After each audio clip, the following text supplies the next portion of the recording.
We have now done videos on the 7 best current goalkeepers, left backs, centre backs, right backs and defensive midfielders. Today we move on to left wingers, and in one respect, this is where things can start to get a little tricky. There are plenty of players who like to alternate flanks and could therefore be considered either left or right wingers, and a similarly large number of players who operate both as strikers and wide players at different times.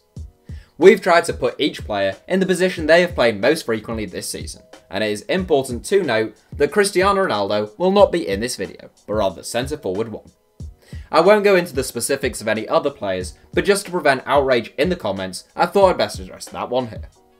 For those of you who haven't watched the earlier parts of this series, please do. We also explain the criteria a little in the introductions to some of those videos. Right, here are our 7 best left wingers in world football. Sadio Mane. I must admit, I thought it seemed like a lot of money when Liverpool spent £34 million to bring Sadio Mane to Anfield from Southampton.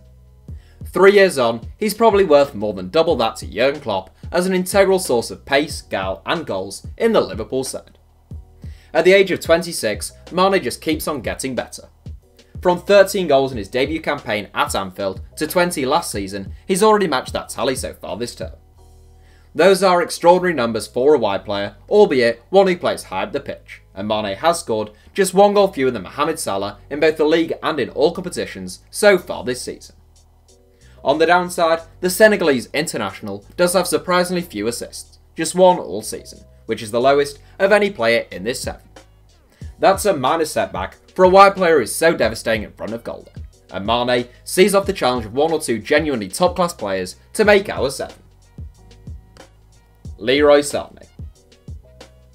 Picking who is the superior left winger between Sadio Mane and Leroy Sané isn't an easy decision.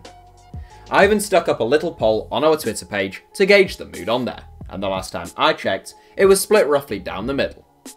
If we look at pure statistical analysis, which is never wise but we'll do it anyway, then we can see firstly that Mane is virtually an ever-present when available, meanwhile Sané is often a victim of Pep Guardiola's incredible squad depth and rotation. Mane has averaged a goal every 155 minutes this season and has 20 goals in all competitions, while Sané has averaged 1 every 180 minutes with a total of 15. The biggest difference, statistically speaking, lies in the number of goals they have laid on for their teammates, where Sané has 13 compared to Mane's 1. You can prove anything with stats though, or so they say, and to be honest, I suspect Jurgen Klopp wouldn't swap Sadio Mane for Leroy Sané, and nor would Pep Guardiola. Both players suit the teams they are in, and in an incredibly tight call, we lean towards Sané on the simple fact that I think he is the more gifted footballer. Sané has that rare ability to glide past players, his interplay is superb, and he's just about untouchable on his day. On this season's form alone, these two would be even higher, but on current ability, I think 6th and 7th is fair. Lest we forget though, that Leroy Sané is just 23 years of age, and he has the potential to top this 7 one day. Philippe Coutinho.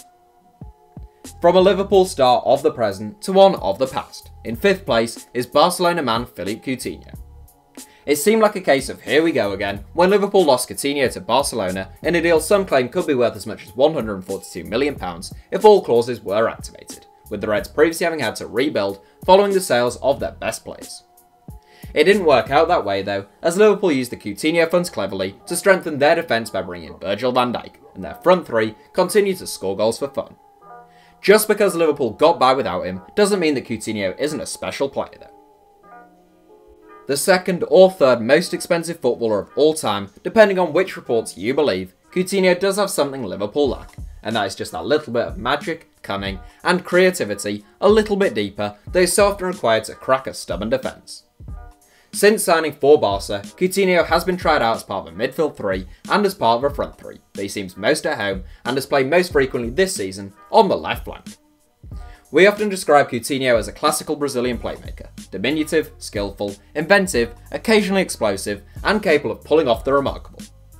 He has 10 goals and 5 assists this season, which is fewer combined contributions than Mane and Sané. But Coutinho has often played a little deeper than those two, and there is far less of an onus on him to score goals in that Barcelona team. Marco Reus. Despite suffering injury after injury over the last 5 years, Marco Reus has never ceased to be absolutely brilliant when fully fit. He has managed to stay fit for most of this season, and the result has been one of the finest campaigns of his career. In addition to his 19 goals and 7 assists in 32 games, Reus has also been the attacking linchpin in a Dortmund side which could still win the league. Reus has gradually moved more and more central on the pitch recently, and one could make a good case for him being considered for the attacking midfielder 7 rather than this one. Despite having been heavily linked with clubs such as Liverpool and Barcelona, whilst the likes of Lewandowski, Hummels and Aubameyang all departed, Reus has remained loyal to Borussia Dortmund, where he now serves as the club's captain. Gareth Bale.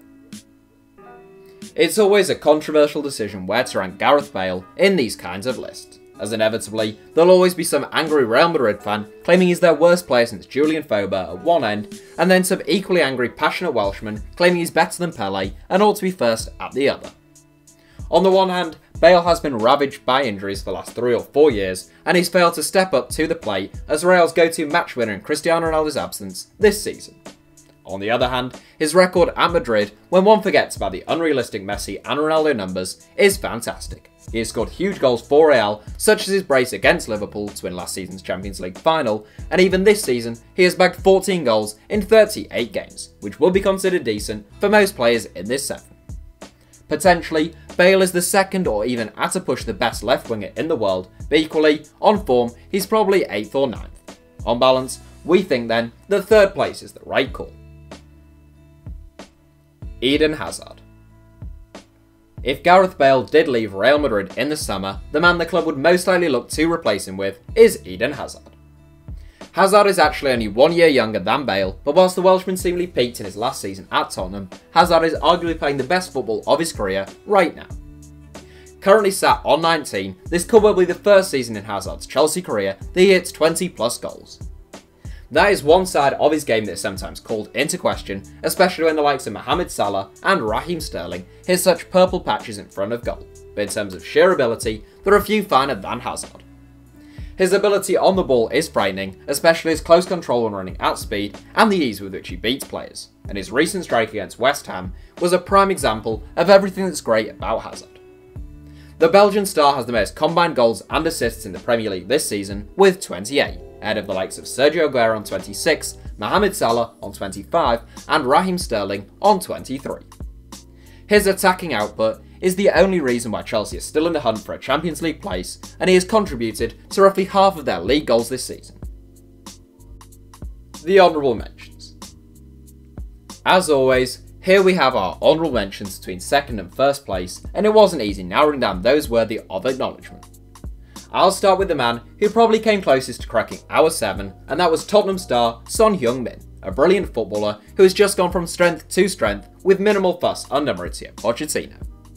Staying in the Premier League, we could mention Wilfried Zaha, who has been brilliant for Crystal Palace for so long now, and they would be in big trouble without him, along with Anthony Martial and Alexis Sanchez at Manchester United, the latter of whom was probably more highly regarded than Hazard not long ago, but has just had an absolute nightmare since signing a lucrative deal at Old Trafford. In Serie A, we could mention the likes of Douglas Costa at Juventus, Lorenzo Insigne at Napoli, and Ivan Perisic at Inter Milan. In the Bundesliga, Frank Ribery has been one of the best left wingers in the world for so long, but he is 36 now. Meanwhile, Julian Brandt, who is 14 years his junior, is also a fine footballer and worthy of an honourable mention. Other honourable mentions go to the likes of Memphis Depay and Angel Di Maria in Ligue 1, Yacine Brahimi in the Portuguese Primeira Liga, and Marco Asensio at Real Madrid. That's it for our honourable mentions.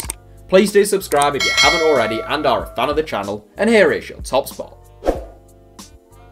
Neymar.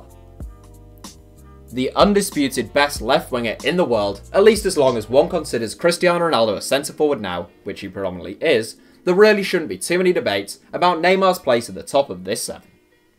A sensation since the age of 15, a Santos star at 17 and a Brazilian international at 18, I can think of few players who have had as much pressure put on them at such a young age, and even fewer who have gone on to fulfill their potential and become one of the best players in the world with that pressure hanging over them. Neymar scored 42 goals in his best season at Santos and 39 in his most prolific campaign with Barcelona, aged 20 and 22 respectively, and he is by far the most prolific player in this 7. He's scored 48 goals in 53 games since making a world record-breaking move to PSG in 2017, although we wish he'd stuck around at Barcelona with Messi and Suarez for a little longer and didn't roll around on the floor all the time quite so much, those two things don't detract from his talents as a player. At the age of 27, Neymar is already Brazil's 3rd highest scorer of all time, soon to overtake Ronaldo and most likely one day Pele. Quick, skillful, two-footed, creative and deadly in front of goal, Neymar will make the World 11 at the end of this series, and rightly so. So that's it for our 7. Thanks for watching, feel free to subscribe and turn on notifications for more from us if you enjoyed the video, and you can now also follow us on Twitter for more ramblings from me. Our username is simply @HITC Sevens.